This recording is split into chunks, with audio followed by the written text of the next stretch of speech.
step dancing on the roof. It's like they're calling out, don't lose your youth. Hello everyone, and welcome to another Weigh-In Wednesday. So today is going to be pretty interesting because I have one other thing that I'd like to share with you guys aside from the weigh-in. And that being, I came up with a new challenge for myself. And I wanted to share it with you guys. That way, one, I am held accountable, but also two, that way you guys can join me on this challenge to see how far we can go. Now, granted, it doesn't have to be the same exact thing that I'm doing, but try to do something similar. So what I'm going to be doing is I'm going to be trying to do burpees every single workout. I'm going to try to do 50 burpees every single time at the gym. The reason I decided to do this is because I was thinking pretty deeply, like, what is something that I despise doing?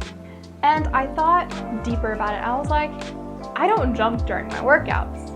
I hate jumping, and even if I'm following a video, I avoid jumping at all costs because somewhere in my head, I think I still believe that I'm 305 pounds and I can't jump. It's going to, one, look terrible, two, not end up very well, and be kind of painful. So I think that is one of the things that was holding me back from, jumping at the gym and getting in a decent workout or even finding other exercises that I might like, because in my head I'm thinking there's no way I can still jump. The other thing is I'm kind of worried about the noise. Now, what I mean by the noise is, since I've lost a significant amount of weight, as you do some workouts, you can hear your skin clapping. So that was one other thing that I was kind of worried about. I felt self-conscious at the gym, worried about this clapping sound happening. So that's why I decided to try and do this challenge, to face my fears, but then prove to myself that I don't have to be still afraid or avoiding exercises just because I'm going to be jumping. Exercises that I've avoided doing: burpees. Nobody likes burpees. Well, if you do like burpees, then you must be crazy. The second thing, jumping jacks. I have not done jumping jacks in the gym ever, and I avoid them if I can at home. Another thing that I avoided doing were mountain climbers. When I did this before, when I first started my weight loss journey, my wrists would hurt, I felt weak, and you could also hear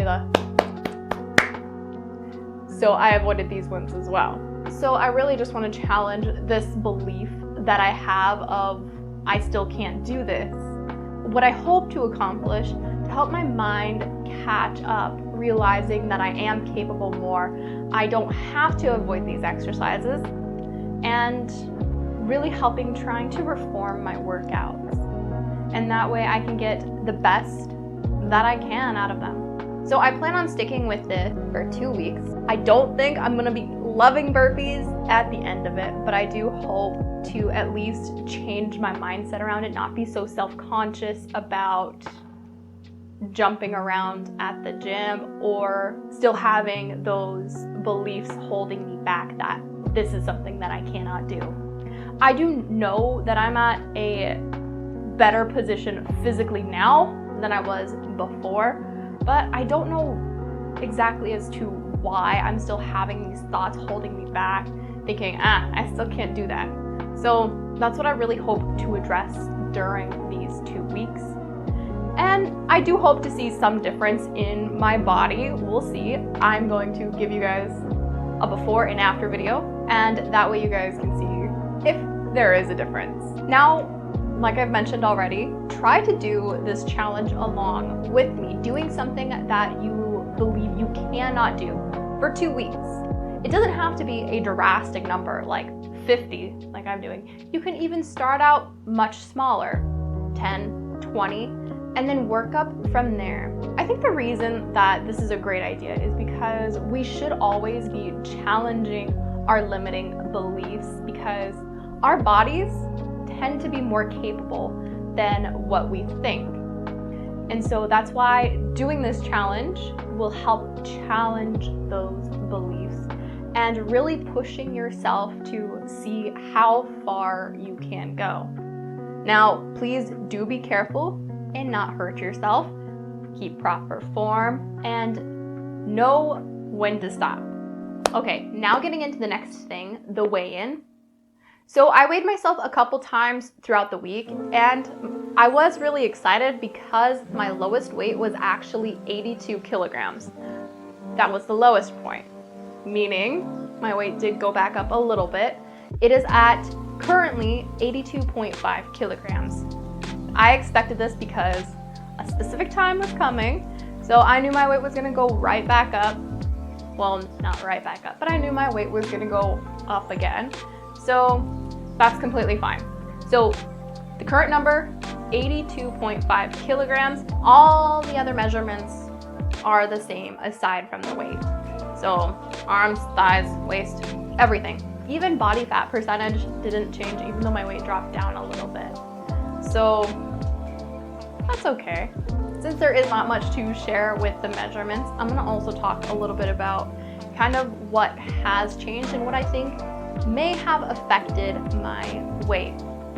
So more recently, I've been sticking better to intermediate fasting. So finishing a meal by a specific time and trying not to eat after that time until a specific time in the morning. I try to reach that if I can't, because I'm still listening to my body. If I can't always do it, then I have a little bit before I work out.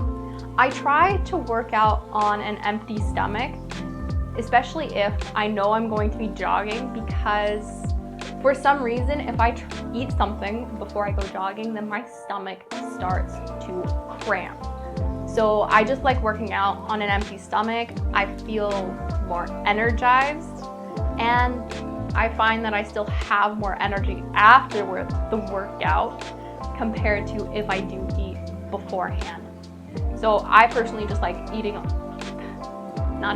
working out on an empty stomach.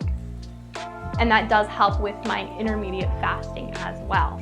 I've been trying to do the 18-6 intermediate fasting to kind of help push my body farther out of the plateau, because I still think I'm somewhat in a weight loss plateau. So I think 18-6 is gonna shock my body a little bit more to get it out. And yes, throughout all of this, I have been sticking to carb cycling, so that might have helped a little bit with the weight loss as well. Now, if you guys would like to see what I eat throughout the week, then keep an eye out for another video that is gonna be coming out. I'm gonna share with you guys what I eat through the week, what carb cycling looks like for me. So if you don't wanna miss out on that video, be sure to subscribe to my channel and click the bell icon so you'll be notified when I do upload. Okay, that is everything that I wanted to share with you guys in today's video. I'll see you guys in the next one. Bye.